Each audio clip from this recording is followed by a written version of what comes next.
Welcome back to the Jewish Futurism Lab, where we unpack Torah, tech, and tomorrow. I'm your host, Mike Wirth, Jewish futurist, community artist, and design educator, coming to you from Crown Town, Charlotte, North Carolina. Today, we are stepping into the painting studio with my friend, Israeli realist painter Avraham Vofsi.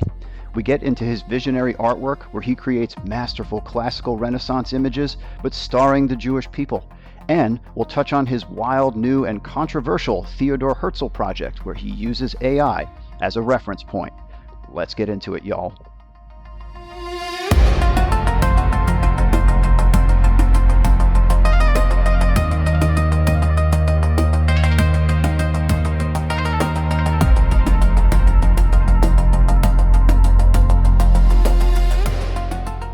All right, friends. So today I'm talking with painter and friend Avraham Vofsi, one of the most compelling voices in the new Israeli realist wave. He is Australian born, and he's a Jewish artist who is now living and working in Israel. He uses his classical oil painting technique to tell very contemporary Jewish stories.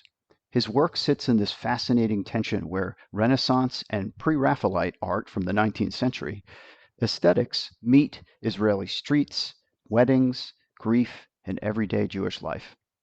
In our conversation, we get into what it means to backward engineer a classical art education in a country like Australia that, largely skipped the old academy and gave him a fresh commercial art education. We'll talk about how he uses cameras and AI tools without letting them erase specificity and our soul, and why he still believes in the slow, embodied labor of painting. Oi, he loves it. We also unpack his recent Theodor Herzl project, where he used AI to restore and expand historical photographs so that he could paint Theodor Herzl, a portrait of Herzl who feels less like a flat icon in a photograph and more like a three-dimensional human being in life. Underneath all of this is a bigger question about the value and aura of art in an age of instant images. What gets lost when we optimize our process for efficiency? And what remains when one human being spends hundreds of hours looking, thinking, and translating another human onto canvas? So without further ado, let's get into it. This is a nice long one, so get a hot tea and read something, do something while you're listening. This is a fun conversation, and gosh, I'm so lucky to have this friend to be able to talk about these things with. So here it is, friends, my conversation with Avi Vofsi. Welcome, welcome. I have the honor here to talk to one of my favorite Jewish artists and friends about all these cool things that we're getting into here on the podcast, talking about the future, talking about the now, and how creativity and art plays such an essential role in the liberation of the Jewish people, right? Amazing, amazing thing. Did you know that you were doing that work? You had no idea. I could see your face right now. You're shocked, but I'm here. Happily surprised. You're happily surprised. Yeah, you're like, that's what chosen meant. Oi. But I'm here with Avraham Av, right? You gotta just take it down to A. What up, A? Yeah, what? Vofsi, he's an Australian-born Jewish painter, and he lives now and works in Tel Aviv and Jerusalem. And he's part of what I've read is called a new Israeli realist wave, which is a fun thing to be a part of. Did you know did you have a membership card for that? I did. Affiliation? You know how I know I had the membership card? Because I made it up when I put it on my CV. That's how I know that I mean, it's not. It is sort of happening. There are a bunch of it is definitely happening, and there's a bunch of incredible realist painters. If you want, we could talk about the history of Israeli art because it's fascinating. But it is a thing. Just to quickly, just because I love this topic, because the state was founded in 1948, yep, and therefore the state institutions could only start giving money around that time. I mean, 10 or 20 years either way, but that was already a period of global art history where classical art and realism was already on the way out, being replaced with like modernism and actually futurism and what are the like modernism, cubism, all that stuff. And so the state was born, and the state institutes and Bezalel, the art the big art university was all kind of created in that milieu. So Israeli art, as it started, really was just just started being really focused on modern art. And so you have this kind of interesting gap in in Israeli realism, which is that like there was just no realism here at all until about the 80s, I think, is really when the first people started coming. There's some American olim who were trained classically in America, started the realist schools, and then some of like my mentors here started the schools. They were the generation above me, and they all like, this friend of mine, my mentor, he's telling me how he had to learn classical realism from literally nothing. It was in the 80s. There was no books. There was no internet. I mean, he was like looking at paintings and trying to like backwards engineer how to do it because he had no teachers. So anyway, so I guess there is an Israeli emerging scene. It's definitely way bigger now, like than even 20 years ago, and it's great to be a part of it. Fabulous. Well, I think you earned your badge to be a part of that movement with that explanation, my friend. Appreciate that. I mean, because you're unpacking what we want to share with our listeners today, right? It's ironic that we do a radio show about art, but we're going to be as descriptive as possible because it's so much fun to make that happen.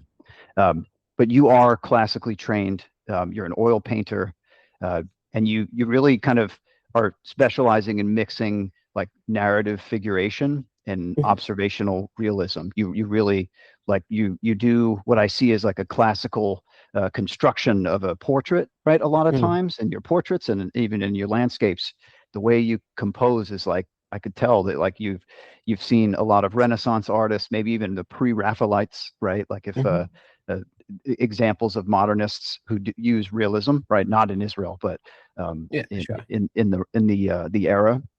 And what I love is that like you're now taking what was a European frame, a filter of what here is art, right? And it's now starring the Jewish people, right? Very few people have had the opportunity, right, to make that really happen at a level that you are with your skill, right? So that's a fantastic thing, right? So I have you up there with like the Oppenheim and Moritzi Gottlieb. That's it's very Ian kind of you. What's his Lilliam. name? Is this always forget? It's like Isaac Isaacson or Abraham Abrahamson. It's always like it's the same double name, and it's one of the patriarchs, and he's like the first English painter that was let into the academy. Is it Isaac Isaacson? I'm gonna have to Google it, but painter. No, it's Abraham, or it's like it's the most ridiculous Jewish possible name. Anyway, I'll work it out later. Firstly, I really appreciate that. I guess technically, look, maybe I have a slight imposter syndrome. I don't know if I'm classically trained. There are people who go through a more rigorous academic training. Shut up. Just shut up and take it. You're great. You're talented. Thank you. That's all we have to understand here, right? And you're humble. I'm not even. Thank you. Obviously, I'm humble. No, I guess I say it because, well, obviously, I have whatever my own feelings about myself to deal with, but also, like, I also want to. I mean, I always like to say it because I have a mentor in Australia who was my mentor, still is my mentor for 10 years, and because I didn't get classically trained, I was actually doing an illustration course. She was the drawing teacher, and she took me under her wing. And so she didn't give me a classical education where like start here and finish here, but I just bugged her literally every single day, making every single possible mistake in oil painting. And so that was my education. So it's my joke is that I have backwards engineered, or probably for my entire life, I am backwards engineering a classical education because there's lots of basic stuff that I didn't learn in that order. And the second reason I want to bring it up is because maybe it just plays to who I am. I'm a very outcomes-oriented sort of learner. And traditional classical education is built around this sort of bottom-up approach. So you learn the basics of like how values work, and you and like kind of the way you construct a painting, you sort of the traditional way to construct a painting. So you sort of learn that to for people who are not painters, it's like you learn the alphabet and then you learn what the sounds of the alphabet make, and then you practice with simple words, and then you get to more complex words, and then you get on to more like that's the sort of traditional way of learning. And I have always taken the opposite approach, which is like, well, this is the painting I want to make, this is the outcome I want, and how do I get there?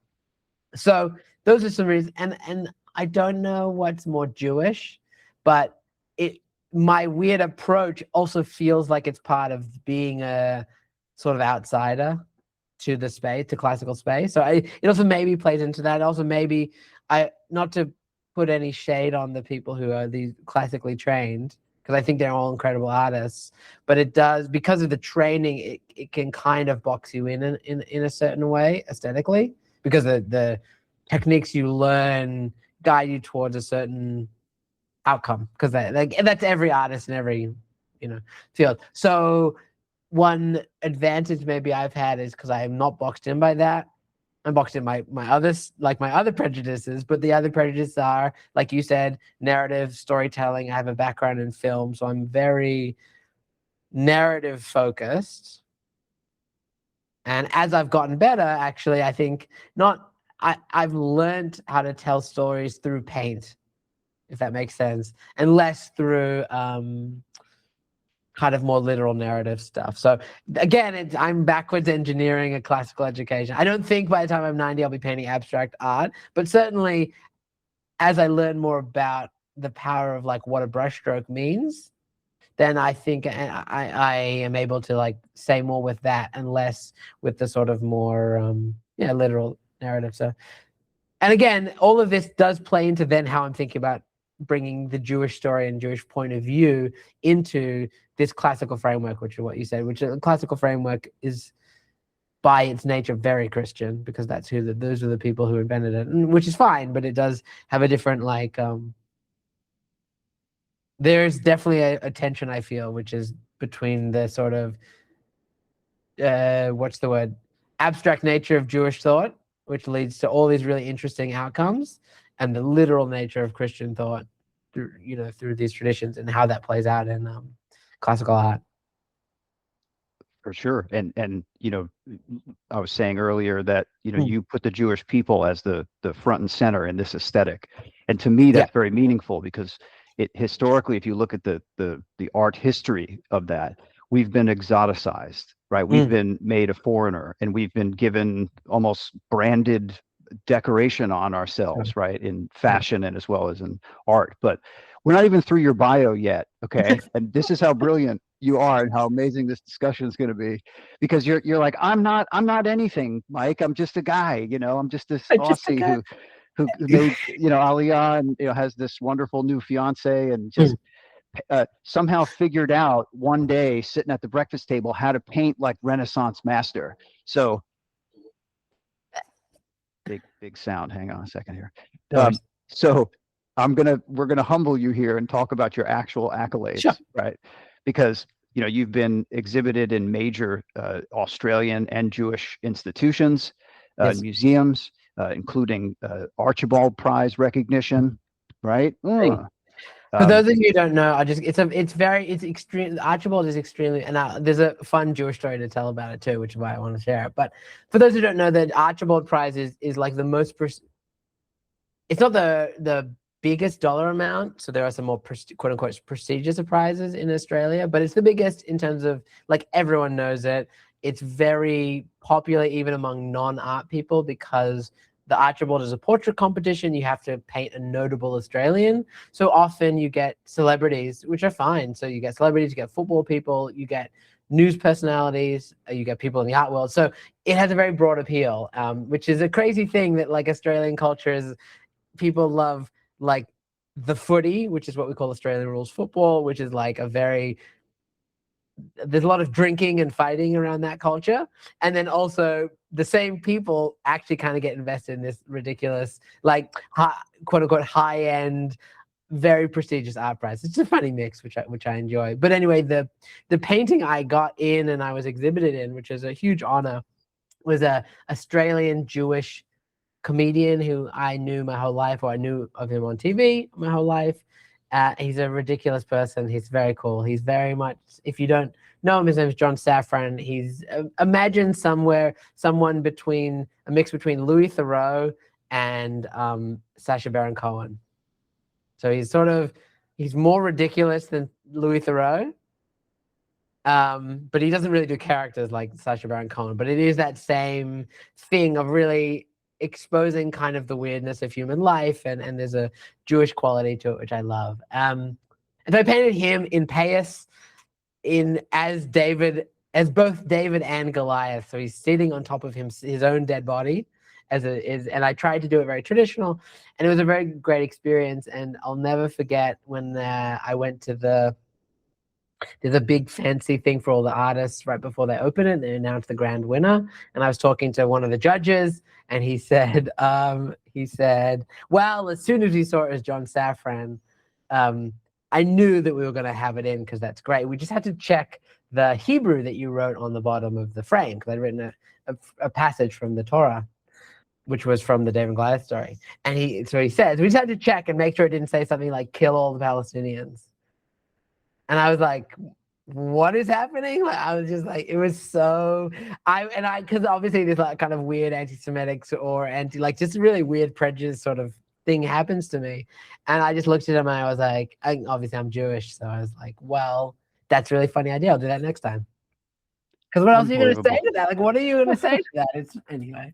I know, it's like you sit here wondering, like, is that a problem? Like, I don't know any Jewish artists who do hateful work, right? Who, like, and if they do, it's like a part of a ritual where they'll like write it in a journal and then burn it or something, and put it into the universe, because like that kind of energy doesn't do anybody any good, correct, creatively or not. Okay, we're still not through your bio. Okay, I wanted to get that a little story for that. Let's keep going.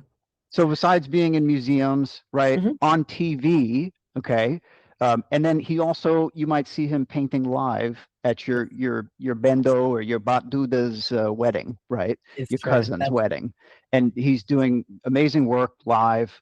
And one of the first things, since we're already talking, is let's go back in time, right? Okay. Tell me about Avi, right? About little Avi growing up in Australia, and what your Jewish life was like, and your first taste of creativity, and what kind of shapes you there at the origin point. Yeah.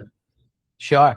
So I grew up in Melbourne, which is there's two big cities, the biggest cities in Australia, Melbourne and Sydney, and that's also where almost all the Jews live, in Melbourne and Sydney. The whole population of Jewish population of Australia is almost 50-50 split. I grew up with American parents, so I grew up as a Jew, so kind of an outsider, and then also with immigrant parents, so not like many Jewish communities, the community is pretty close knit. There's multi-generational sort of dynamics going on that I just wasn't a part of, and I actually didn't grow up inside the Jewish community. So growing up, I had a very outsider feeling about my life. At school, I was one of the only Jews, really. So, I grew up knowing I was Jewish. I went to a Reform synagogue, did a Reform bar mitzvah. But yeah, I guess I had no concept or feeling about Israel. Not bad either, just none. So I guess I grew up in that sort of way that's probably, ironically, much more common in America, which is that thing of being culturally Jewish, knowing about Mel Brooks. I mean, I will say, controversially, I think Mel Brooks is probably the best thing to come out of American Jewish life. I mean, I cannot tell you how much I love him. And I knew about, Seinfeld, and so I guess, and bagels. So it's a very American style of Jewish identity I had, which I would say is pretty uncommon in Australia, now that I've never really thought about it like this. And where were your parents from in America? So they were living in Northern California, which is where Dad was born or grew up. Cool. But Mom, or maybe they moved. I'm trying to think of when they moved. But Mom grew up in DC, and so that's where Mom and Dad met, in DC. Oh wow. Okay, so you got dual coast Jews, Yeah. right? Although a lot of it's dual and they're dual coast Jews. But growing up, my dad's family had already also moved to DC. So when growing up, when I was going to Understood. America, it was a very East Coast, very. I mean, I guess the DC is still technically the South, so it's not the same as sort of like Yeah, the Northeast vibe. It is, right. different. Mid-Atlantic region for sure. Yeah, Yeah. exactly. Um, so yeah, so I guess growing up, I had a kind of that. I both knew I was Jewish, but not really connected to Jewish life, I would say. And I think when you grow up outside a community, or at least I felt, um, it was very hard to get in with them. I felt ill-equipped, sort of because I didn't go to the Jewish schools, and then it was a my Jewish identity was tricky, I would say, for myself. It took me a long time to get comfortable with it. I mean, really now I'm in my mid-30s, so I'm comfortable with it, but it took me a while. So I like to skip a little bit. I got more connected starting in my mid-20s, and it grew over that. But to answer your question about creativity, I was very lucky in a few ways. I went to a hippie school, which was awesome.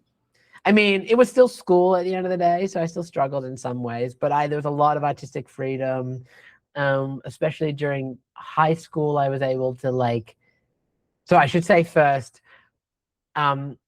we had a sort of babysitter who was with us when we were very young, me and my older sister. And well, I mean, she was a au pair, I guess, a nanny. So she stayed in the house. She was a student, and she was studying at the local university doing film and television. So she actually had video cameras, and she helped me when I was 3 make my first stop motion Lego film. You're And kidding so me. that no, What it was was it amazing. about? What was it about? I don't know if there was a plot. I think the fact that I got anything to move was probably was magic enough. That's But awesome. I got really hooked. And she Cool. gave us I think when she moved out, and when I started going to school, she didn't live there anymore. She had an old VHS camera, so I had this VHS camera from when I was like 5, and I loved. And then I started making Lego films, and what's the word? Like, it just timed up. I think there's probably many people who are my age that were able to get into film for the first time. Kids these days don't know how lucky they are with an iPhone, and obviously I even don't know like how I am compared to somebody 10 years older than me. But I was 9 or 10 when we got our first Mac, which had no, it wasn't our first Mac, but it was the one that had iMovie on it. So I was editing on iMovie when I was 9, 10. And that's what me and my friends started doing. So in that sense, also, now everyone does it, but I think, like, just to skip around a little bit, there was a movie about Steven Spielberg's life, or semi-autobiographical, called The Fablemans. It's about him growing up and making a film. I will say it was an incredible movie. It was so hard for me to watch because it was so real. There's so many things about his life about being a young person and using film as your creative outlet and what that does with you and your friends. It was a way, because I was an outsider in this environment, I did feel very much an outsider as a Jew and an immigrant. It was very weird, I think. It was a very white kind of place I went to school. So I used film, because it's a collaborative medium, as a way to make friends. I think was a very key thing that I was doing and which was both a blessing and a curse. It was a blessing because I got to do this thing and make friends and be creative with my friends. It didn't exactly transcend that into just like the way that other people were making friends exactly. So I still had some trouble there, but I guess it was a huge tool for me, and just because timing wise, I was able to use cameras as an outlet, and yeah. Anyway, so the point is, that was my big first creative outlet. I think aesthetically, I was really drawn to there's a nerd game called Magic the Gathering. It's like a card game, and it's full of fantasy art.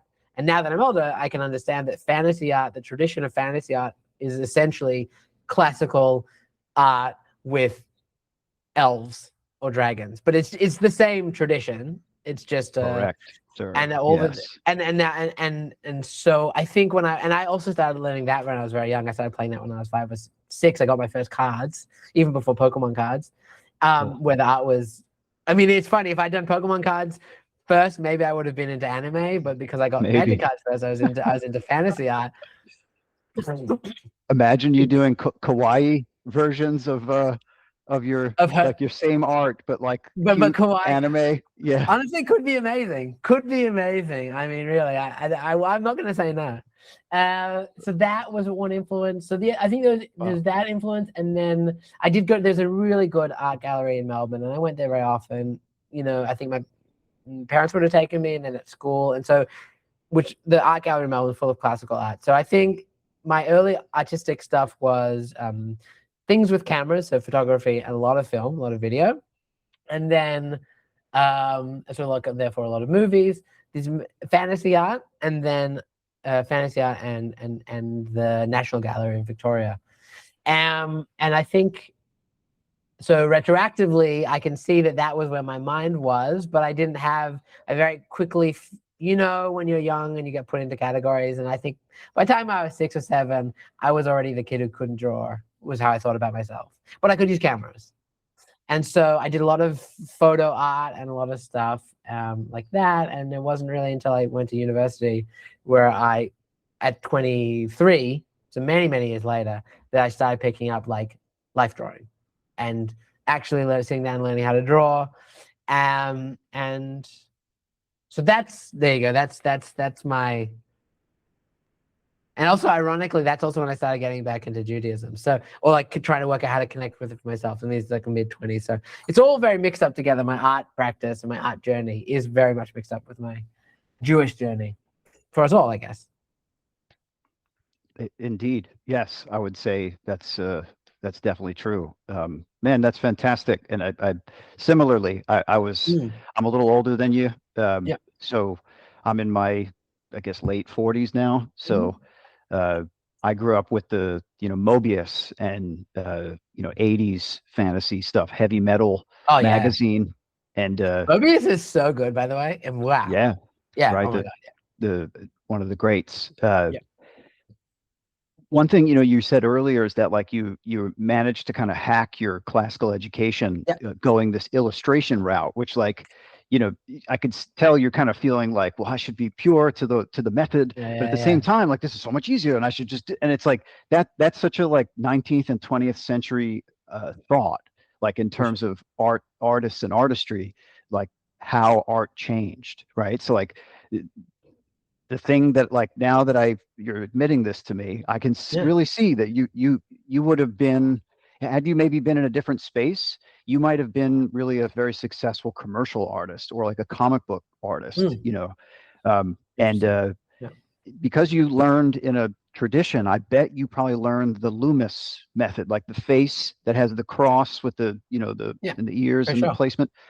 That's Andrew Loomis, who Yeah. wrote a book in like 1930 or something about Great book. illustration. Yeah, right. So the Loomis uh, method Yes. sounds like it scaffolded you to greatness, but I mean, you still understand glazing, Sure. and color Well, I theory. mean, to be That's honest with you, beyond. like, Yeah. I mean, I think even more than, I mean, I think your point is absolutely correct. I think that, yeah, I guess I have this other training. I mean, honestly, a lot of it is just cameras. I Like I love use it. Yeah. photography and cameras all the time in my work, Oh yeah. and I think it's I know that because of the attitude of what you said, which is this 19th, 20th century attitude, and also the way that the schools are now, there's a lot of emphasis on drawing from life and painting from life and Right. the limits of photography. And so I think in some ways I feel still that I have this crutch of photography, but I also know, firstly, that like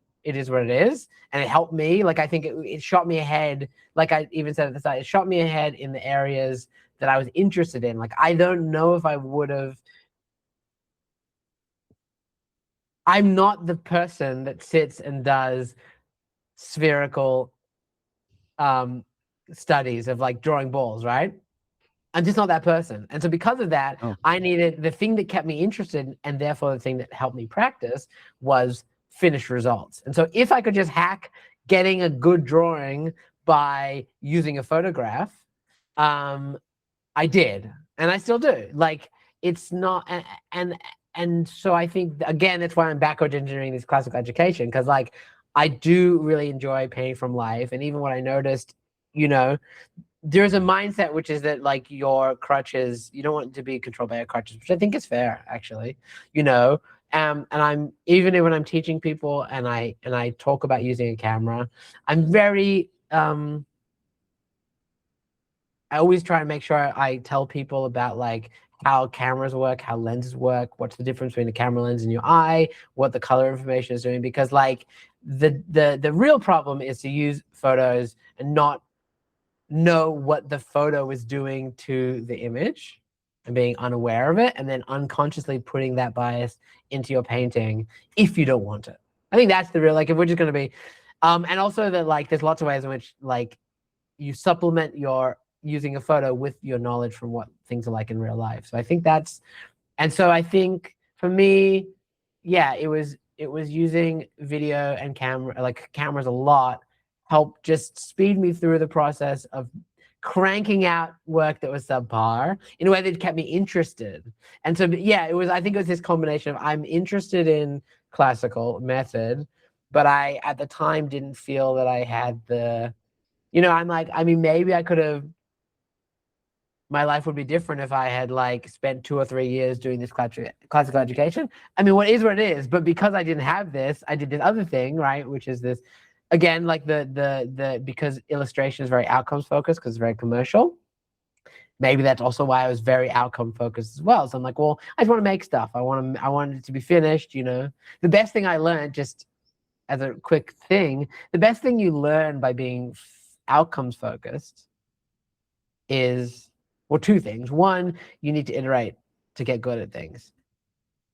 And so if you're finishing stuff, it means you are getting to the end of an idea and through a process, and then you can look back on it and revise your process. And it's much easier to iterate when you've finished a thing.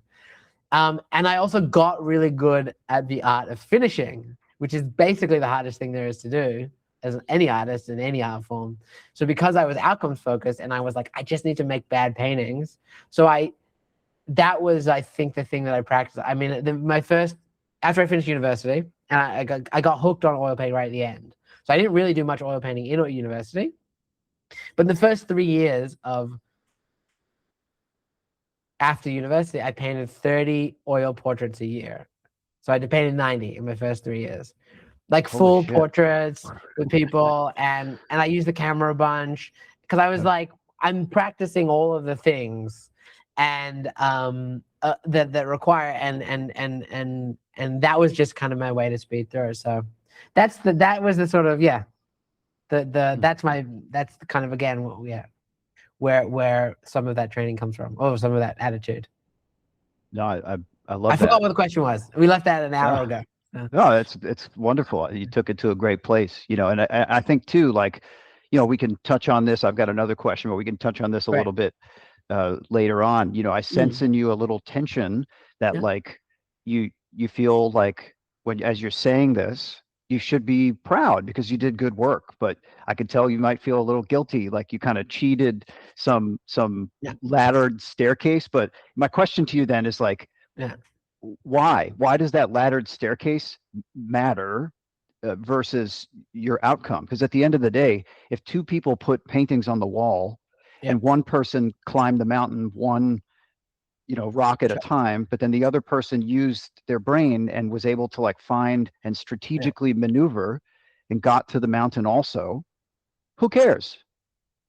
I mean, I will say it's a great question because it exactly will dovetail us perfectly into AI, which is why you asked it, I think, right? Because if the outcome is the same, so I guess what I would say, which is that I guess I would argue that the outcome is not the same. I think that's at the end of the day what it is. So you're right. I should just completely give up on the chip on my shoulder about that I didn't have the specific class. Like you're right. It's just boring, and it's also like you said, I should be proud of the way I learned, and I am. for sure. So, but I guess what the thing that I learned by being so reliant on a camera, I guess I would say, is you learn the limitations of the technique. And if I'm trying to, like, one of the things that, like, at the end of the day, all classical art, regardless of how it's done, they would use like mirrors and camera obscuras and all this stuff, all these other like techniques and lenses and stuff. But at the end of the day, they're always supplementing whatever tools and cheats quote unquote cheats, they're using with observation from real life. And so the danger of shortcuts is missing out on the critical work of interacting with the real world. So I think that then it's like, if I sit there and I draw something from life, it takes a lot longer and I notice a lot more. If I take a photo, it's quicker, so maybe my outcome is faster. And maybe the outcome is the same at the end, but there's a lot of room in the more laborious process to get a more interesting outcome. So I think that's the other thing that happens. So and that you're right that I'm not mixing up like just doing one artwork using crutches versus the training. Like, but I guess you can kind of extrapolate it, which is the more laborious your training is, the more time you have to discover new things. I guess I put in the work and I did a lot of work anyway and a lot of outcomes. So the crutch that I used, I mean, it was always supplemented by like, I was always, I would use a camera, but then I'd be like, well, how do I make it look more like I painted it from life? The answer is, of course, to get more practice painting things from life. And then you can put that into whatever technique you use. And so I guess what the argument I would make is that the outcome isn't quite the same. So because ultimately it's about ultimately interesting art is about interacting with the world. So the outcome of a process that requires more interaction with the world, I think, is a more interesting outcome, a more interesting bit of art. And so the more that your tools allow you to shortcut things, it's good, but you have to be incredibly aware of the amount of time you're not interacting with the world because you've skipped a bunch of steps. So I guess that would hopefully that makes some sense, It does. I mean, Yeah. what we're essentially trying to unpack here is like, what is the aura of art, right? Yeah. Like, what makes it valuable? And you're talking about this like incredible labor that goes into something, um, and right, that also it's important that needs to be very clear in terms of that being a part of the artwork, right? A lot Mm-hmm. of because here's the deal: you and I, we can get past art pretty deeply, but most people in the world Yeah. keep it at a pretty surface level. So they're outcome driven, like Sure. purely on a consumer level. Uh, Few people, collectors, right? People who can actually afford to do it, who understand this, right? We consider them enlightened, right? And like Yeah. somehow they understand it better. But at the end of the day, because we're creators, that really means something to us in a special way. Yeah. It's like so much of our process, people don't care. They don't care, right? Like I've been, and maybe just I'm cynical because I've been in commercial art for most Yeah. of my career, right? Is that like I work like you were saying before, like I love you said you're outcomes based. I do reverse engineering also. I start Mm. with an objective and then I back cast, right? I cast into the future and I say, what if we could do this? And then we figure out the ways to do that. We cut that in half each way, each iteration, right? So if that's the whole thing is like your argument, in order for us to really kind of see where things line up, is what is the goal of art and then what is the goal of design, right? um, I know design gets used in the creation of art, but it, you're describing this magical thing that happens when an artist goes through this process of discovery, right? Like not necessarily with a goal, but there's this like time to fuck around and see things and learn a new technique because it's like, oh, it'd be great if I could glaze the the décolleté of the woman and make it glisten in the light of the moon, and you learn these little like indications of how light and shadow interact with three-dimensional objects, right? More intimately than ever. So you're saying that like because the artist gained a lot, right? Because that's really or did a lot. That's the thing that we're saying is making the value. But what if somebody were to just see what you did and then see like an AI version of it and then go awesome, like because they don't know that like that's the Yeah. way the So I world. guess Yeah. so. How do Firstly, you square that up? Does that yeah, make sense to you? Like we need to talk about the goal as really like when we do a creative thing, we do it in service of a user, right? Of a problem to be solved, or is sure. it of a representation of expression, right? Um, Yeah. purely. Okay. So firstly, so maybe I am just naive. So let's start with that. Maybe I'm completely naive, or I'm too caught up in my own or our own artistic solipsism and being obsessed with like art and the creation of it. I would still love to believe that that great art does not need any knowledge to be appreciated, and that in the scheme of things over the history of humanity, great art will always remain. I mean, like what will always bubble to the surface over time. Or I mean, there's a bunch of stuff going on with like luck and all these other things, but this is just in a general sense that like the regular person could not describe why they think Casa. So I'm going to use my own. This is my own whatever. What's the word? Like my own Your own uh empirical, your lived experience, your empirical my own evidence. like Yeah. why like it's like somebody, a regular person might not be able to say why Citizen like Casablanca is the greatest movie ever made, right? It is, by the way. It's so good.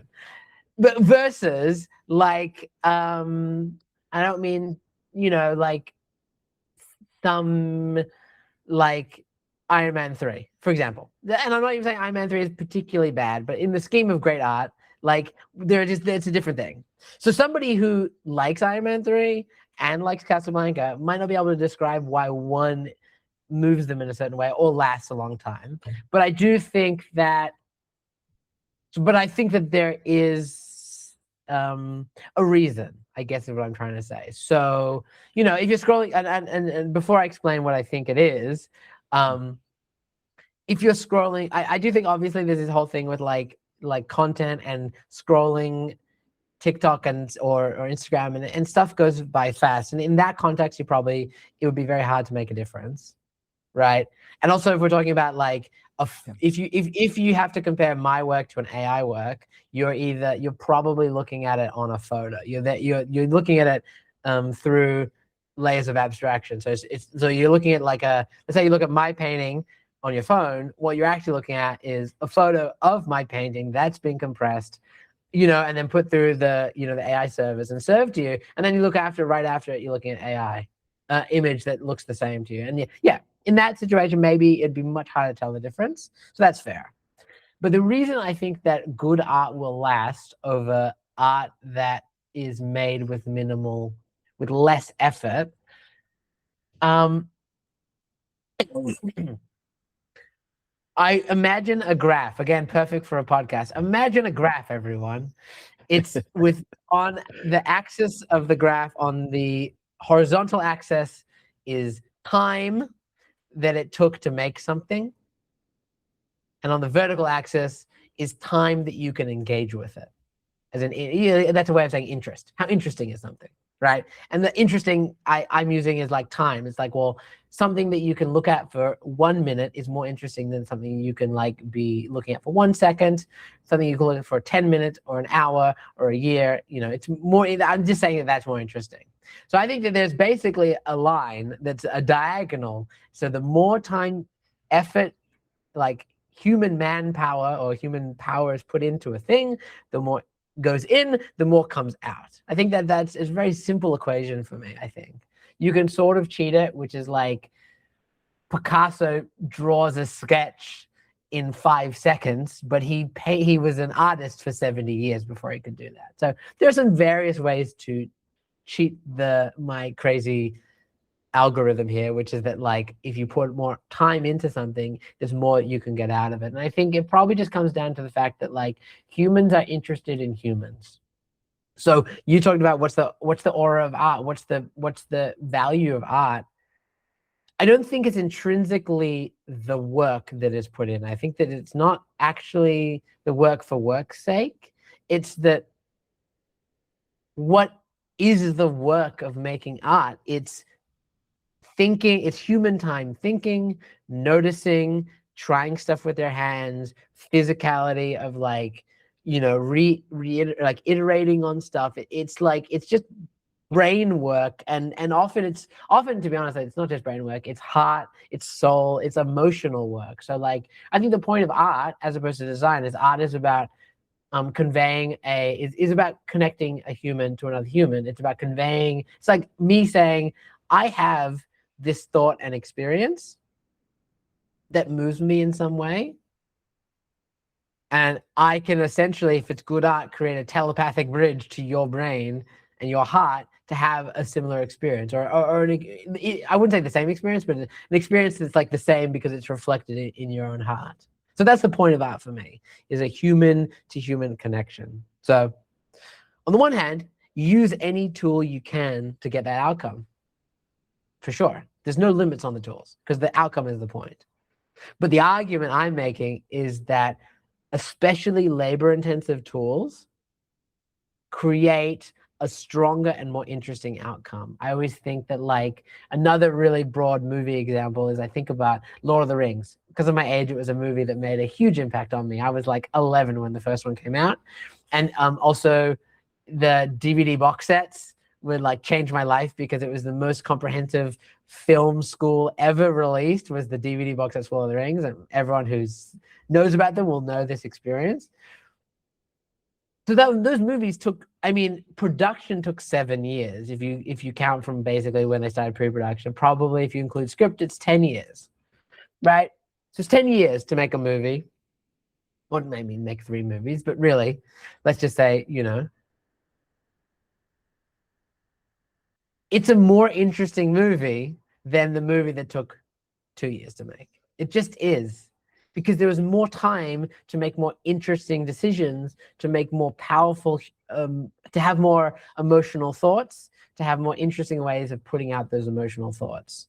So by the same token, like, not to use the Picasso 5-second example, but I would say like a painting that took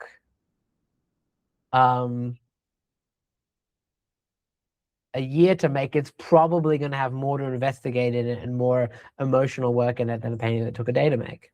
And it's not always true. This is not always like, there's not hard and fast rule, obviously. I think photography is interesting because photography happens very fast, but anyone who's an amazing photographer as an artist, you would have to include, to say that like an Ansel Adams or what's the woman that really famous? I also love her work. She's Annie the Leibovitz. most, there you go, thank you. The most famous other, Yeah. one of her photos takes 125th of a second to expose, but it's very clearly that's not how long it took to make that photo. That, in terms of pre-production, production, and post-production, it is a more interesting outcome because of it, and anyone even who's an amateur photographer knows that like you take 50 photos, you spend your time editing one, and however long later it takes, that's the one you decide to post. And the reason you decide to post it is because the one that you feel more emotionally invested in. So all of which is to say, it's not even the learning about the classical techniques that makes the painting more interesting for me and to paint from life. It's that it literally takes longer, which means I have more time to think about the feeling I'm trying to convey. So if I paint from life, I think about what color is in which spot and how that makes me feel a lot more. And so that's the danger in using tools that shortcut things. And so I'm aware of it when I use a camera, and hopefully, and like, I mean, the fact is, people do connect with my work. So, and I think it is because I'm very, very aware of the shortcuts that the camera introduces, so that I can hopefully get rid of most of them. And again, that's also why I'm trying to supplement it with working from life, because I know that, every tools are not neutral. I mean, they're kind of neutral, I guess, but they do affect the way your thinking happens. And your tool, like a tool is not neutral in the sense of like, it's neutral, I guess everyone says, well, a tool can be used for good or bad. Sure, that's one kind of neutrality. But a tool affects the way you make decisions because of the nature of the tool. So therefore, you just should be aware of the biases that are being introduced based on your tool. Yeah, I think, and you know, it- gosh, you cross a lot of wires there. Sorry, it's a ramble, but it's a No, good no, one. it's I great. think It's it's great. I good, right? mean, one thing I think that's really important that like as you speak, you're simultaneously so there's this scale, right? And everybody can imagine in our radio world here, Mm, this scale. I've talked about it before called the 4C model. And it mm. helps us like map creativity across a scale of how big it is and then to the sparks that Oh, so that's it cool. goes from super capital C, which is our Picasso, which is somebody Yep. who could in a second make somebody pay their like buy the building with a Mm, drawing, right? Because of what he did, right? That the way that value was cladded to him through mm, his life, right? Then you have the next C, which is professional C, which is like you have a great exhibition, you pull off an amazing set of work, it sells out, all that wonderful stuff. You know what I mean? But you're not yeah, Picasso. You're still Avi, right? for But you did sure. a good job. You made good money, Yeah, right? Well done, Bubala. The next one is then is gets more on the personal level. So let's go sure. to the smallest C. The smallest C is like you go, whoa, I can do this, and you have Mm, like or you get an idea, a little spark, and like that's exciting. But you then take that spark and then you show it, which is the next C, to somebody else. And if they say, wow, that's really creative, then you've mm, achieved that second level, right? And then yeah, most people think like would then jump to the professional with their life. Some of us are lucky enough to do that. And then the very few get to the ultimate C at the top, right? But we have to interesting. I really like this. Sure. in this great this by Yeah. it's a theory written by an educator psychologist named Kaufman. So if you look up Mm, Kaufman's 4C model, it's yeah, I really like that. brilliant to understand. And so what I'm uh, noticing in your argument before is that you're talking Mm, about the small C, right? The micro C feeling of like, wow, this is good, and that yeah, comes from discovery, and having the time to do that is amazing, right? yeah, Uh, um, but and we're also saying, well, here's then the cultural outcome of for that, sure. right? And it's Yeah, like, well, what about everything in the middle? You got to get there. yeah, So it's not just that, and I don't mean to say this, not that like what everybody does as creativity is not good, but like, is it? Like it's just it is. You made something, and most of it lives in that little C world, yeah. right? And as Which is we very important personally, and it's okay. And in lots of ways, it's okay that it's not important culturally. Like those are just different. Yeah, because it's really important, like for your mental health and for like.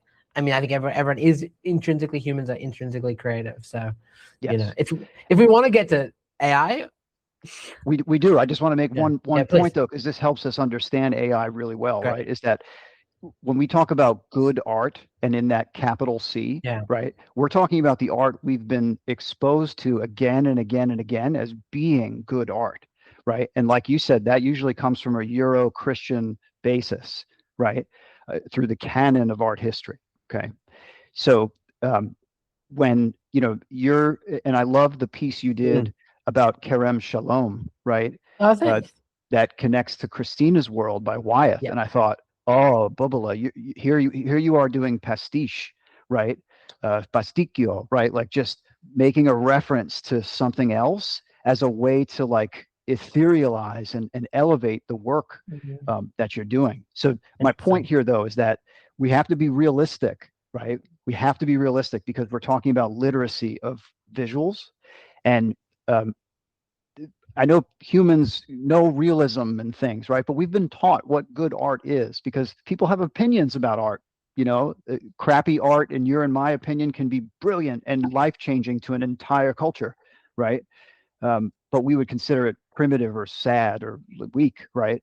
Um, so my point though is that like people out there who are consuming, and I hope you're with me in that, like this is most people. We don't. Mhm. We're an exception. They don't know that you worked so hard and went through that laborious task. They're going to look at the end product side by side and Right. make a judgment about like, do I want this? Does it move me?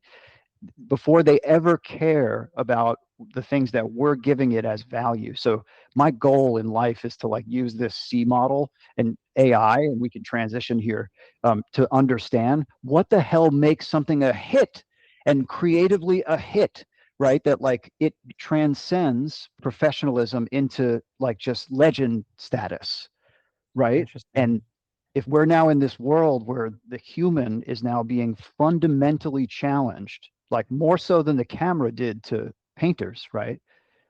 Fundamentally challenged. Like now you can't make shit with that the computer can't make better, right? So to speak. Wow. Like again, that gets to something I was thinking about earlier, which is that alters the value of ideas because as a person who goes through that laborious process, like that's great, but that sounds wasteful to me also, right? Like why can't you, Avi, like get it together and like use innovation like you are the camera and Mhm. things like that. But what I love is that like the real value that you talk about in that lengthy laborious process is the intimacy with the work and with Mhm. reality and the thing that you can't get any other way. But let me ask you something. Would you Yeah. trade that intimacy, which I'm trying to think like, how does that really elevate the value of art in today's world versus the time back in using innovation and efficiency to make a Right. process like shrink in terms of iteration? Like that's Yeah. really what we're talking about with AI, right? That's what that's allowing you to Yeah. do.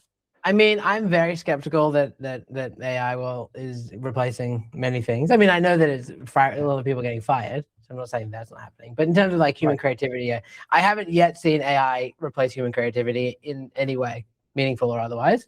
Um, and I'm very cynical about that stuff. But I would say, I mean, just before we move on, I don't agree. I think that the lay person can't articulate why. I mean, you are right that great art is definitely culturally motivated, and that like we are a product of the art that we're told is good, and for sure that happens. But I would also just say I'm yeah, because I think art is about human connection. Like I think that a person who can tell the difference between good art and not good art, even if they cannot articulate why. That's my naivety. That I still think that there is that like all the effort we put in is not appreciated in the sense of people can articulate it. They cannot articulate why they like this thing over that thing because they're not practitioners and they're not in the world of. But I think overall, people they look at it and they go, "Wow!" Like I heard this thing that was like the whole point of art is to make somebody stop and reflect. That's like the whole point of all art all the time, right? And so the amount of reflection and the amount of time somebody stops and the fact that they do stop, like are other ways of being like, well, that's good art. And I think that that's the stuff that comes from all the extra effort, regardless of if somebody like knows the effort we put in. So that's the kind of but again, that could be I could be just completely wrong, but that's my feeling. And that's also why I'm not particularly worried about like I don't find AI to be challenging human creativity because humans are interested in humans. So anyway, but the question was, okay. So the question is why? Okay, I think the question is why am I trading the laboriousness, like, like for the efficiency? I think it's more of Or a let yeah, me reframe it as yeah, getting to an outcome yeah, faster, right? In a way that uh, you regain. Do you know what I mean? Like, is yeah, every aspect of the laborious process required? That's my question. for sure. So I guess I think the answer is The short answer is no, not every aspect of the laborious process is required, but much of it is.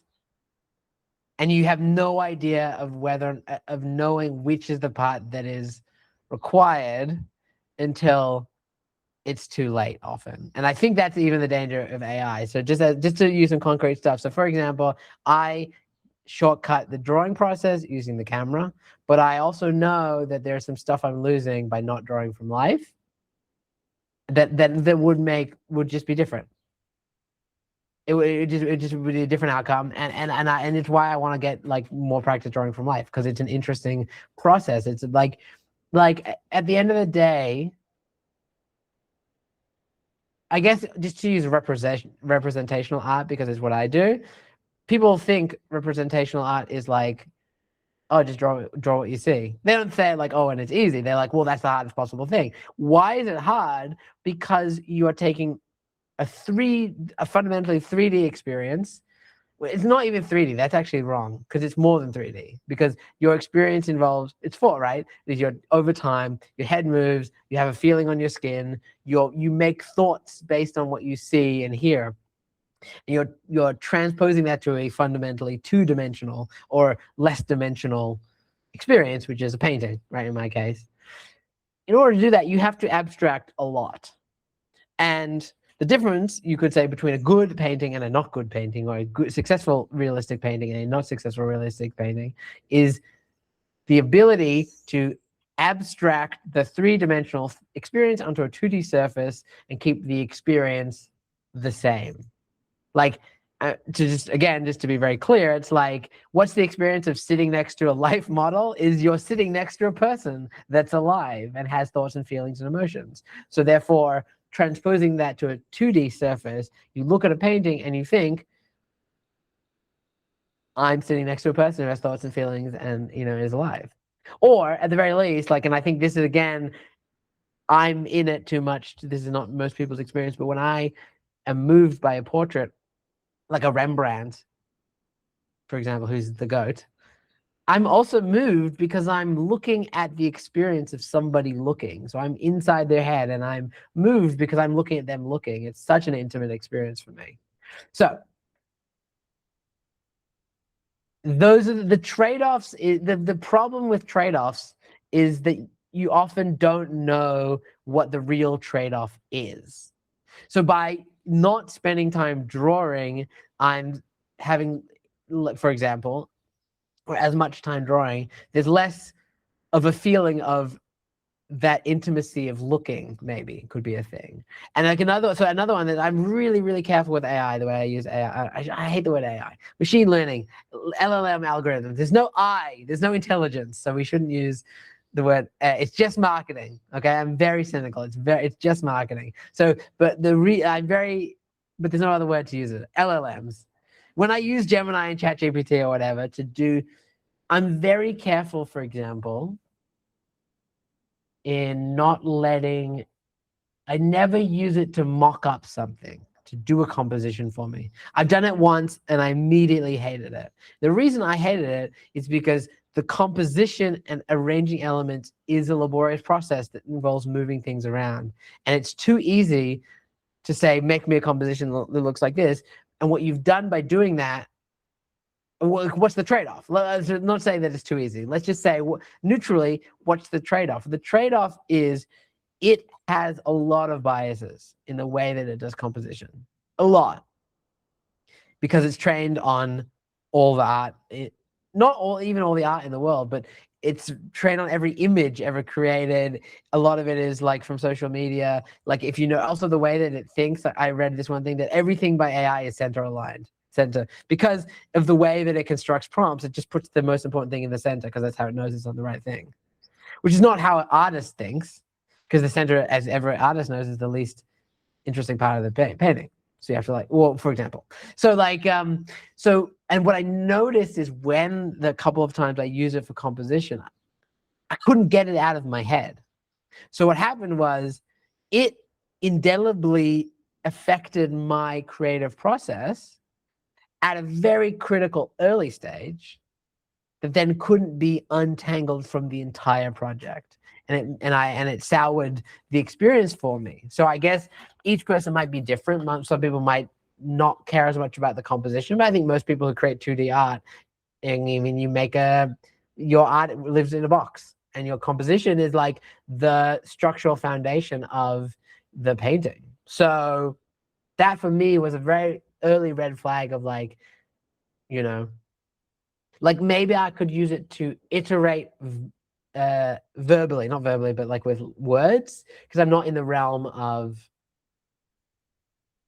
composition. So that, for example, is a very clear error. Now, what's the outcome of that? Again, for the layperson, because that's what we're talking about, is like the level of human connection that I'm able to put in a painting is increased the more time I spend thinking about how the composition affects a person. And I can do that more genuinely, or more honestly, probably. I mean, at the end of the day, let's just also just say, often you dick around with AI, and it's not actually faster. Like often I get it to write something for me, and I'm fighting with the prompts, and I'm like, well, I probably could have been finished if I'd just not done it with AI. And it would have been a bit more ragtag, but it also would have been a bit more me. So I think, so that's, again, composition. If I spend 5 hours fighting with a composition, those are all times that I'm thinking, how can I maximize the emotional connection? Oh, understand, it's like I need that 5 hours to understand how I feel emotionally, and then how that's going to make the other person feel emotionally, to make that as intense as possible, to really create something for somebody where they stop and think, wow, or they think they think something. So there you go. Those are some. Did that help? Did that answer It's anything? I think so, helpful. right? No, Yeah. it's very, very helpful. Tell me about then the piece we were talking about before, the Right. Wyeth piece that you made a reference, right? A pastiche in your Yeah. work too. So tell me, like, that's why I brought that practice up, because, Sure. you know, like there is a certain, like, to me, AI is this great idea iterator because it shows you a lot of Mhm. crap, right? Like, but once in a while it helps shape thinking. And when I use it, I get to a point where I'm like, all right, I'm tired of you. And then I end up doing it myself. But I've now processed all these shitty ideas Yep. that I've seen. I'm like, I've never, what, and honestly, like I've come up with some crap while just sitting and working on my own, right? Like, For sure. to a fault. And I know, like, we got to work and push and everything. Yo, I don't have time, right? Like, I Yeah. got to make a living as an 100%. artist.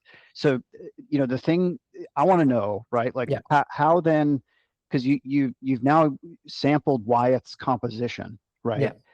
How are you maximizing that time and Sure. making that argument with a piece like that? I guess so. I guess. Um. Like Why? AI or What? not, Yeah. right? Yeah. AI Yeah. or Sure. Sure. not, you've sampled art, right? For Like sure. that somebody did already. And I'm Yeah. not shaming you. I'm just saying, like, No. No. No. that's Sure. Sure. appropriation. And I had this conversation with Alex as well. Sure. Like his book that he sampled from, like, is a Yeah. book that an artist Yeah. made. So you too here, like your painting's freaking brilliant, but like with what Yeah. you just said, did you Yeah. devalue your painting or take away Interesting. It's from? very interesting. So I guess, so the trouble with, in a way, I would say that the trouble is not appropriation. The trouble with AI generated images, generated compositions, if we're just using this example to keep going, is that you don't know the training data. So, and because the training data is a jillion gigabytes, so it's this huge amount of stuff, it is weighing equally. I mean, it has Christina's dream in it, right? And it also has 100,000 hours of selfies. And it also has like news footage, and it's got stuff that is where the point is not aesthetic composition. It's not classical composition, and it's not in conversation with the art world. So I have a Pinterest board. I've noticed on Pinterest, I have to triple check everything to make sure, one, I add something to the board, I make sure it's not cropped. because often it'll be a crop painting. So I always double check, and I go to Wiki Commons or whatever, and I get the original non-crop one. And also I have to double check and make sure I'm not being tricked by AI, because I don't want to be influenced by the model. So I think when the traditional practice of appropriation is a much more human level thing, because we're all influenced by all art is influenced by the art around us, for sure, but it's the process of choosing your influences. I mean, like, I wouldn't say there's no such thing as original idea. It's just that people misunderstand that an original idea is a novel way of putting together a lot of different ideas in a new situation, right? Like we just talked about, my own art is described as, you described it very well, as like, it's classical art, but I put Jews in it, in the frame, right? And this painting is, I took the Christina's Dream, world or dream? World. Yep. World. Christina's World, my wife. Yep. World. And I put a decisively Jewish flavor to it, and I made it about now. So I chose that reference, and I chose it for a reason, because of the feeling of alienation that Wyeth was able to put in. And also, it also was a very unconscious feeling. Like, I stood there on this real place, Kerem Shalom, down south, after the attack, and I stood there, and in a weird way, because of the way the angle of the hill and the kibbutz in the distance, I literally felt like I was standing in Christina's World. So that, I mean, it's an unconscious thing, right? And so therefore, using it was a very, what's the word, on purpose, like a very deliberate thing. So I think that's and so, you know, one of my ways of not shortcutting, but backwards engineering classical education, there are rules of, like, I think if I had gone to a school, they would have told me about some formal rules of composition. I mean, I know formal rules of composition from film. I know a lot about it from that, and that obviously helped. I've had my whole life around camera, so I know about composition, and people often tell me I have good composition, and I will take it. I think it's a thing you feel, like it's an eye and a practice. So I think I've got that. But I spent hours in museums, like, looking at the composition. A lot of it was like, because I didn't know any other reason why they did it. I just thought that they did it. Like for the first, you know, I told you I did 90 portraits. I would often make my canvas of this random person I'm doing the same size as a canvas I saw in the gallery, so that I could be like, oh, they've made their head 16, 18 centimeters big. Like, I noticed that almost every painting from that classical period, well, it's like academic period, like 1800s, 1900s, up until the turn of the century, they all had almost the same size head, right? As in the scale. And I heard from somebody that is because that is the scale that is most human, because it's what somebody looks like in your vision when you're standing a comfortable distance ahead, apart from them. And then, like, a Chuck Close, which is from as a postmodern painter, he does these massive paintings, and you feel of very realistic faces. You feel super alienated, because it's a very alienating view of a person. So I spent a lot of Can I interrupt you for a second here? Yeah. Because I think also what's run in parallel to this is the research that David Hockney did, looking at the use of camera lucida by masters. So love that. I love his book. Like, it's changed my life. Yeah, absolutely. You know, and I think, like, right there, you have a shortcut that allows you to stay in life, but cuts down on the training hours of, like, drawing from it with measurement systems, like, you know, like this, or Albrecht Dürer's grid system, you know, like these innovations. I think, like, even the camera becomes another type of lens, and playing with lenses. I'm sure you've gotten so that's my thing, is, like, I think art we've given it this purity, and even today you describe this, like, very pure way of making. I'm going to say, I think I disagree, that I think it's utopian, right? It's something that very few, if many, now get to reach. And I don't mean to sound so cynical and postmodern, right? Because, like, do you mean that the artists don't get to reach this way of working, or that people don't appreciate it actually in the end? Both. Yeah, right. I think the life to do that kind of training is gone. Well, that's like true. I think, yeah, for sure. It's very um, clear to me that yeah, I mean, the you can't be Rembrandt anymore because Rembrandt started painting when he was 7, right? Like he didn't go to school, and he didn't have to pay rent. So like there's, and then even in the academic period, like era, yeah, like, or even now, the people I know who go to these classical schools, it's no casting no aspersions on them, but yeah, like it requires taking a year or two off from your life, which means right. not everyone can do it. So I get that.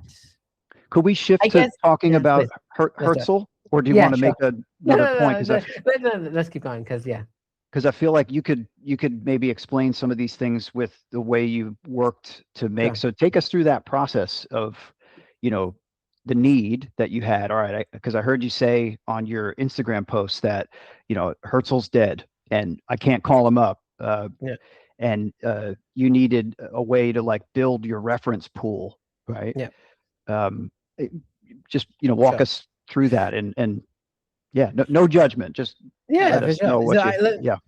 so just to understand what the project is, I had this idea to make some portraits of at least Herzl, and depending on how much time I have uh before the deadline, other of the sort of major figures of Israeli history. I mean, I live in Israel. Obviously, I'm a Jew. I'm interested in Jewish history, and that's currently what I'm interested in, like exploring that part of it.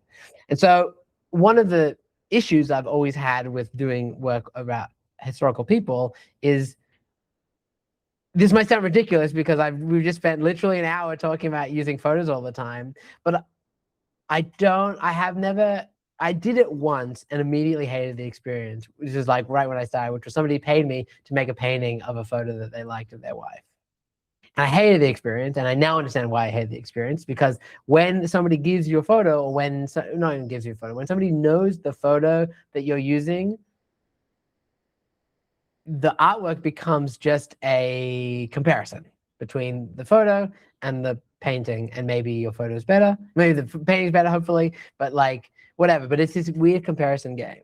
So like I use photos, like all artists who use photos, like you're using hundreds of photos and they're different ways. And often the photos I use are not aesthetically good photos, but they're useful photos and tools. So the issue I had in this project, talking about Herzl, as you mentioned, as you alluded to, is that there are not that many photos of Herzl, and he's not around to come and hang out with my studio. I can't take any more. So I'm in a situation where almost every possible painting I can make will be a reference to a photo that somebody knows. So I'm in that game that I don't enjoy, that no artist enjoys. So then the question is, and then also, how do I create something new and interesting that's like adds to the conversation? So the idea I landed on was this idea that like there are not that many photos of Herzl. He's a sort of monumental figure. And going back to the thing I like best about my art, in particular realism, is that it's very, very intimate, right? You sit, if you're painting from life, or if you're not painting, even if I'm painting from a photo, it still takes you such a long time. Over time, it becomes an intimate experience that somebody else can connect with.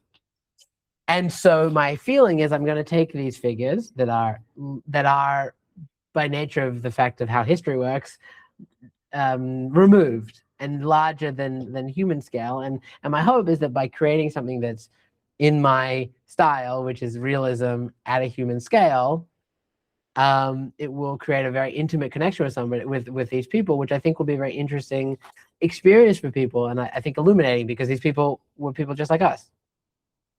So that's the concept. Again, we work backwards. So then it's like, okay, how do you do that? So I have the photos I have. And so my idea to experiment with was, how can I use AI to increase the kind of reference material I have? So like, can I use ChatGPT or Gemini? In the end, I use Gemini. I think is the most successful for me. But right now, which is, can I basically use it to take an old photo and turn it into the kind of photo that I would use to then start a painting? So as though I took it, right? And so it involves a lot of like restoration of old photos, then a lot of upscaling, a lot of adding kind of color and detail to features. and stuff there, and that's the concept that I'm working with. Could I And ask you really quick, like, yeah, as you're building all these things and making all these decisions, yeah. what was your goal in terms of saying, I want Herzl to look like this, or like in my mind's eye, he looks this way, and you're going towards that, right? With all these edits Yeah, and that's changes, interesting. yeah? I mean, Or what so was firstly, I used actually a composition from a previous portrait I'd made from Dr. Ina Wilf was a portrait she commissioned me a couple of years ago, and it's a portrait I love, and it's a very classical stateswoman style portrait, So I used that anyway. I used my own composition as the starting point. So I'm like, okay. So my idea was aesthetically, I want the Herzl image to look like the photos that I used of Ina Wilf. That's the point. So that's the first thing, is I want it to aesthetically look like a reference image, a reference photo. So I was able to, I mean, it was interesting because basically AI hallucinates things. Like, one of the areas where I'm super cynical about even using the word intelligence is, like, it's not intelligent the way that, honestly, any living thing is intelligent. It's just not. Like, you wouldn't, a calculator knows the answer to any mathematical problem instantly. It's not, nobody thinks it's intelligent. So that's certainly how I view all of these systems, is that they are calculators. I'm not inventing that. Like, somebody else called an LLM a word calculator, as in you put words in and you get some different words on the other end, which is what a calculator does with numbers. So it is actually more complicated because it's less useful in some ways, because you don't know the operation that is done. You have to kind of also guess what it did. So in this situation, I don't think it's doing anything intelligent, but what essentially it's doing is it's taking random noise and using this neural network to take literally random noise and turn it into an output that it thinks is similar to what I want, or its training data wants. So what it's doing is it's hallucinating skin detail based on its model and putting it onto the Herzl photo, for example. And that is useful because it gives me a good sense of what it could be like. I noticed that, like, I ended up being like, here's a photo of a person who I think has got similar coloring to him. There's one oil painting of Herzl. So I'm using that actually as a better reference. I think that's going to be more realistic in terms of the skin tones. Because I know that it was painted from life, because it was painted 150 years ago. So he was there. So I'm like, oh, so what am I trying to say? So that's the process. So the goal is sort of reference photo that I'm accustomed to, and then just using my eye to be like, I mean, the hardest thing is, how realistic can I go with skin texture and skin coloring without losing the likeness? Because the biggest challenge with this for me is, I mean, in a sense, all restoration projects, even a classical painting restorer, they would tell you that in some ways they have to do interpretation. They have to take the bits that's missing, and they have to fill it in with their best of knowledge using their understanding of what was done at the time. That's how all classical paintings are restored, right? And that's what's happening here. Is it's the AI is using a restoration algorithm, I guess, to guess. And so I have to be very careful, because I would do it differently because I'm a human. So I'm a little bit more in touch with, like, I don't know, things that make humans human. So, like, I noticed that the eyes very quickly become more generic, right? And what's interesting, so now we're talking about AI, and I'm trying to recreate a very specific Jewish bit of Jewish history, and AI is trained on averages. So if we're talking about creating something interesting about Jewish art is a reflection of what it means to be a Jew, which is a very specific. I mean, our entire cultural output is about particularism. So it's interesting anyway, thinking about this thing in the framework of, like, okay, I have to safeguard my process because AI is always trying to generalize, because data sets by their nature are general. So it's generalizing skin tone and making people more white than they are, for example. So I had to be like, no, it's an olive skin tone, for example.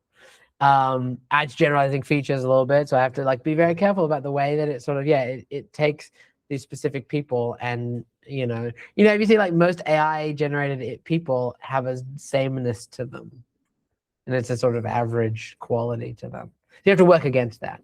So that's the answer to the question. That's kind of the process I'm doing, and so yeah, I'm really treating it kind of with kid gloves. Like one of the portraits I'm going to do, I think I'm going to get my fiance. I mean, I'd like to get my fiance to pose for me, because it's going to be a more interesting outcome. Even think about this. I was no, I was commenting on this guy on Instagram, really amazing painter, and he actually he got commissioned by like somebody in a Muslim country.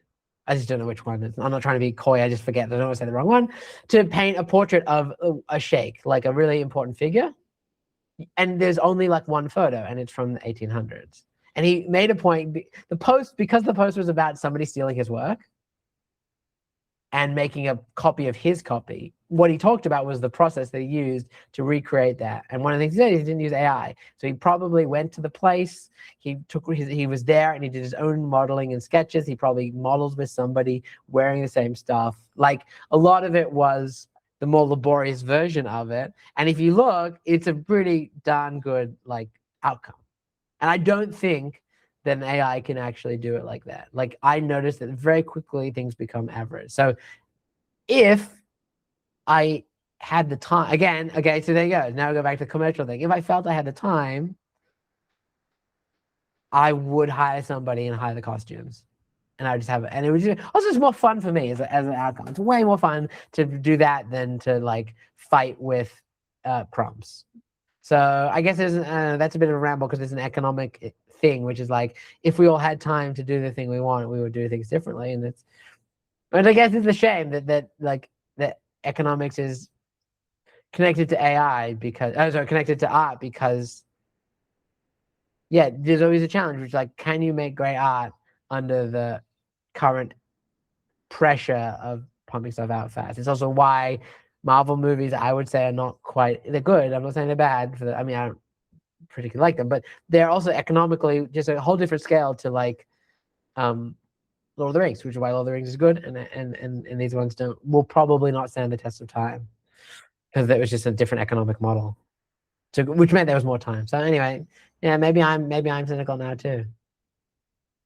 Well, I don't know. All good art will find a way. We will work out a way to do it.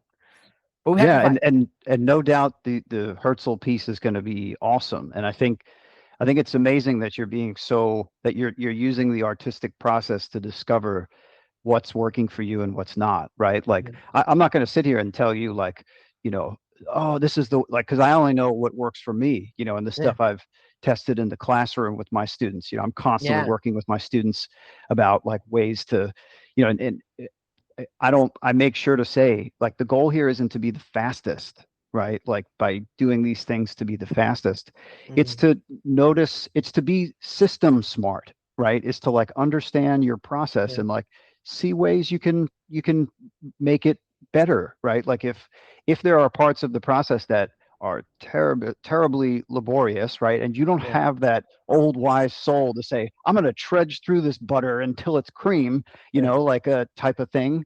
um, you know, don't stop yourself. You know what I mean? Like, I think if people just like you are using tools, and we treat AI like a tool, and really, Mm. really like Yeah. let's make sure that that's because all the things we've talked about so far, the economic impacts, the material impacts. Yeah. To me, like, you spent time learning the camera versus going the Yeah. hunter gatherer route of being an artist, right? And you know you're still loved for it. No one's Mm. demoted you because you didn't study in Florence for 18 years. You know what I mean? Yeah. Like, you just make great work, and Thank you. the zeitgeist. And I think because you spent so much time with the camera, your education, Avi, Yeah. was faster than the person who really sat and struggled with the materials, because really they're getting good at materials Yeah. versus really observing. Do you know what I mean? Like, because Sure. artists, we have to constantly, like, nobody's looking and painting blindly. You know what I mean? Like that's the Yeah. blind contour. Like you're constantly looking back and forth, right? Like to capture. So I think art today, right? Like we need to use technology. There seems to be this hysteria that comes from this again this pure place of utopia that doesn't exist anymore. Mm. That we have I to would kind of say, be a little realistic about. yeah. Look, I definitely agree. I mean, at the end of the day, I agree for sure, especially economically. And maybe just to close with, I think the thing to keep in mind for me about the laborious version, Mm. I wish I could do this exactly correct. I'm going to do the bad version of it because I read Go for it it. and I cannot remember how to find it again. Maybe I can tell me. There's a beautiful Japanese and Chinese story structure because, like I told you, I'm a filmmaker, so I actually really like story structure. I'm really interested in it. Everyone knows Campbell and like Western storytelling tradition, Right. and there are others that have slightly different ways of telling a story. And anyway, that's not even relevant. The relevant part is this: the example was constructing an argumentative essay using this Eastern way of story structure. And the essay that I'm going to poorly remember is, because it's only 3 sentences long, or four. It's that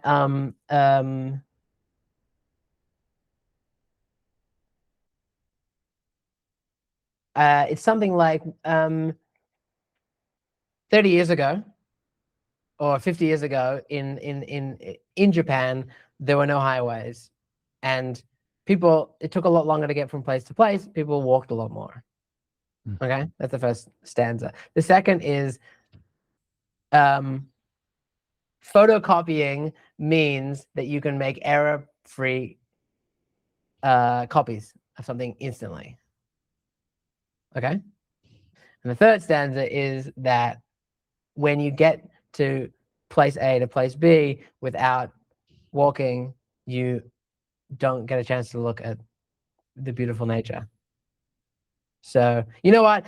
We can just cut that. You can just do that. Now I'm thinking about it. You can edit it, just get rid of you don't need any story structure thing. It's just the thing about this idea that you can get from place A to place B faster now than you used to be able to, but you lose something. And it's all I want to say, and maybe this is my entire art life. Maybe this is the way of describing what it means to be like a classical artist today. And maybe who knows, maybe you've changed this is like, it's very cool, but I feel like I'm always caught between the tension of classicism and like modernism or futurism. Maybe not, right? Which is that like, and I think the tension is the interesting part because you can't pretend that you don't lose something by doing the more efficient thing. I think, and to pretend that is the danger. To be aware of what you're losing and to always be mindful of just checking in, being like, did I want to give that up, and was giving that up worth it? I think that's the thing with AI is it's very fast and very easy to make shortcuts in lots of ways. And if you're not always aware of the shortcuts that you're taking and then the thing you're giving up, you're not sure if actually what if you gave up the secret sauce? What if my compositions were my secret sauce, and by giving my compositions to AI, for example, I lost it without realizing it? And maybe it takes 10 years to realize it and it's too late because I've forgotten how to make a composition. So I'm just saying that that's the danger. Maybe that's the tension I'm living in, is that like, Well, you know, can like, I stop you for a second? please. Just sorry, No, I I'm don't gonna mean keep to. going, but let's keep going. Yeah, yeah. Just like y- y- okay. Um, I don't think. I mean, and I know you're using it as an example, but Yeah. I don't think there's much around today that you and I could make that is new. That like an AI wouldn't have some similar or adjacent version to in terms of aesthetics, right? Like where a human being is in a certain size Yeah. ratio square, right? Yeah. Like that has a limited amount of things that a calculator could solve, right? Sure. Um, so I want to say like let's really call this a tool and like encourage other artists to see it as a tool Yeah. because your use case here I think is brilliant, right? Is like you needed a reference. You had a need. You wanted to portray Herzl in a certain way, and like the AI gets a portion of that closer. Yeah. Like you're saying, I would alter your language to not say you lost something, but that you traded it, right? Yeah, that's And right. You're and trading it. That's a good way. and Yeah, and yeah. is that worth it, right? Because Correct. like And maybe that's the point. Yeah, that well said. Yeah, it's just to be aware of the trade you're making, because yeah, and I think that's probably the right attitude going forward, right? Because it's like, and I think for me, there is a lot of stuff gained in the time spent where I can. Oh, like I mean, that's every artist. So it's like, I guess, where do you proportion your time to make sure you're spending it in the area that is the most effective for the outcome of your art. absolutely, right? And I think this gives us the opportunity to be more self-aware and more critical and more present with our own, with just how we are, right? Like Yeah, versus just analyzing process. What's the human being doing in yeah, that moment? So last thing I want to do that's here is perfect. like, here's some things that you can try to keep going with your experiments that I think will be interesting to you Okay. as a creative. Um, so I'm going to recommend that and I'll send you the link to this, Yeah, that you have a Mac, right? yeah. All right. I want you to download the software called Diffusion B, like like a bumblebee. Okay. And we were talking before about the environmental impact of AI on the earth, right? So Yeah, sure, you're using an LLM, which is adding to that, right? So sure. same here. It's just the downside of this. So I'm encouraging artists, even if you have a craptastic computer, just get some AI on it, because if you're not going to use it for final output or like crunching 1,000 images or whatever, Yeah, and it's just a sketch pad, well, then that should be good enough, right? Even an iPad interesting. is good enough. So the reason I want you to do this is the prompts suck, man. It's like it's the worst like shadow boxing you'll ever Correct. do in I your life. literally, it's the worst. It's so bad. I was fighting with it like just before we got on. It's so bad. It's terrible. So let's hack the system. And when you download Diffusion V, you're going to use Yeah. something in it called Control Net. And we'll do a tutorial Right. on this, Booby. Yeah. Awesome. So the way it works is you give it an image, and then it Yeah. makes a high contrast black and white line art version of that. And Yeah. then it bases the generation on the composition or the lines that you lay out in that space. So like think about if you were to block out, right, like the perfect layout of a portrait, and you just want to like see, well, what would it look like with a vivid sky or a night Yeah. sky or whatever, drop it in with Right. that setup. And now instead of you typing dumb stuff, right? You can just Yeah. say, add a sky to the horizon, and it will know Right. what you're talking about. And Sure. the image will be this big. It'll be tiny because it's running on your Yep. computer. But now, my friend, you have this offline, not going to steal Interesting. your data, right? Right. Engine that's just going to now give you what you really desire and the benefit of the tool, Very right? interesting. With Cool. the rails and the governoring, right, on the engine of not going beyond. Wow. How's Very that? interesting. It's very cool. I Cool. definitely will try it. Yeah. Yeah. Super cool. Thanks. Magic. So yeah, that's Please. my little gift to you here. But Thank you. I appreciate it. Yeah. Avi, you've given so much of your free time, and as an artist Appreciate it. today, that's special. So thank you for this Well, conversation and for like, machloket. We got into it we did. It's good. actually, which was great. Yeah, Like I love learning, and I can tell that you do too. So happy to do this totally. with you today, my It's friend. so good. It's so nice to chat with you. It really is the best. 100%. Well, get back to work, and we'll be in touch. Is there anything that you want to share with the audience that's like coming up for you that you're real stoked on? I would just say that you should find me on Instagram and follow me. I'm really bad at posting, so it might take a while, but that's where I put all my newest stuff. So I've got a portrait I've been working on for a while that I'm really excited to share as soon as the sitter gets to see it.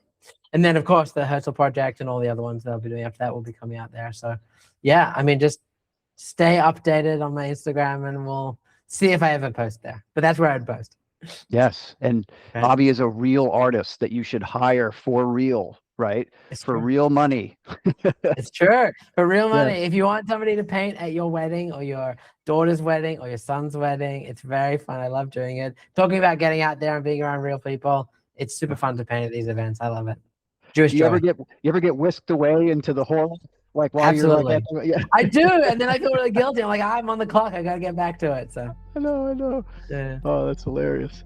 Well, my friend, again, thank you so much, and just excited to keep up with your amazing stuff, and we'll be in Awesome. touch. Thanks so much.